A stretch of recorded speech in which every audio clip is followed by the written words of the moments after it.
Hey guys, this is Comics G-Man. We're going to go over the Summer of Supergirl special.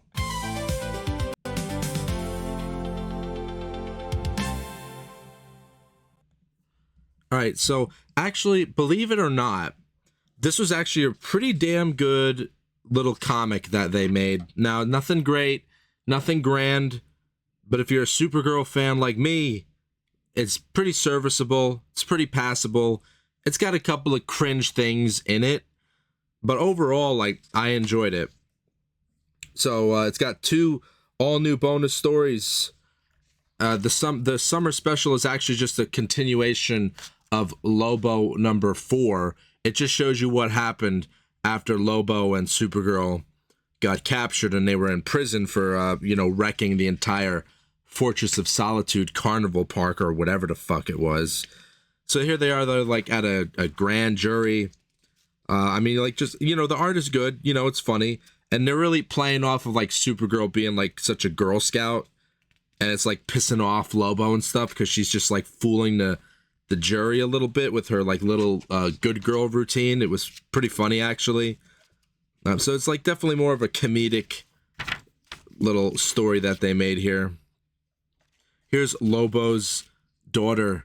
And, of course, they have to make her gay for a fucking female shark in a tutu dress because you can't go without being a lesbian who likes sharks, right? I mean, that's definitely... We need that. We definitely need that, That's a necessity at this point, I guess. But this part was pretty funny. So, Lobo loses the trial...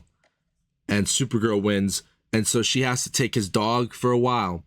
So her and Crypto are like training the Lobo's dog, and he's a good boy and stuff. But like they're messing, he starts messing stuff up in the yard because of Streaky the cat. It's very like slice of life stuff, honestly, but it's funny. Lobo comes back as like a dweeb. Literally, he says, "I'm a dweeb now. Are you happy? They turned me into a dweeb. I came back to see my dog." And they end up like fighting each other over it. But then Kara realizes like, wait a second. I thought Lobo didn't love anything or anybody but himself. But he came all the way to Earth to pick up his dog. So she figures out how to get his dog to like him again. She gives him a Midvale treat, a macaroni sandwich or some shit. She comes back, "Oh, you got to give him a mac and cheese sandwich from Midvale Munchies." The whole town says it once. Really corny, But yeah, he gives Dog the sandwich, and Dog falls right back in love with Lobo. And then Lobo helps Supergirl like clean up the town. Like very, very corny, but lighthearted stuff. It was funny. It was funny enough. Well, was it anything great? No, it wasn't anything great. You're not going to see me say this is the greatest thing ever, but it was funny, on its own right. And here's just this was weird because this little story here where she meets up with Mary Marvel, this literally I think it's because of the way they drew this. It literally looks like something from the early 2000s, like a 2004 or 5 comic. Look at that. Doesn't that look like something from 2004 or 2005? Like, it especially reminded me of an annual I read during the Peter David run, which was like the early 2000s. And it was Mary Marvel was in that one too. But it was much more darker, actually, than what they do here. So who cares about the robot that they beat up? It's just basically like Mary and Supergirl meet up. They find out about each other. And Mary is like actually kind of a little girl here. So she looks up to Supergirl as like a big sister. So that was nice, very homely stuff. Again, slice of life kind of stuff. Very good drawings, though.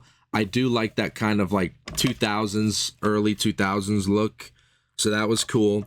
But this is what we're going to talk about. This is the most interesting. This one here was written by Mark Waid. This one's called Who is Supergirl? And I thought this was fantastic. And as always, I used to talk a lot of shit about Mark Waid when I first started this channel. I didn't like what he was doing with Action Comics. I changed my mind on that. I'm enjoying that a lot now. I didn't like a lot of stuff that he was doing, but I pretty much changed my mind. I love everything he did in every issue, pretty much, except issues 32 to 36 were kind of boring, but otherwise, World's Finest, I love everything, right? So maybe out of 54 issues so far, World's Finest has like 4 issues that are not so great. And I'm also loving his current run of Justice League Unlimited, which I will definitely make a video on that. I have to tell you about the Terrific 10, Mr. Terrific going through hell. It's like the best part of Justice League Unlimited. So here they're like talking about like, here's Connor, here's John Kent, here's, I always forget her name, Steele's daughter. So they're saying like, who exactly is Kara Zor-El? We can't figure out. There's all this history behind her, all these different timelines and shit. How do we know who she is? They're like saying she did all these different jobs. She had all these different lives. Martian Manhunter comes in here and he's like, you need to lay off a little bit and understand one time you were not there to witness the great crisis, the collapse of the multiverse at the hands of the Anti-Monitor. I was.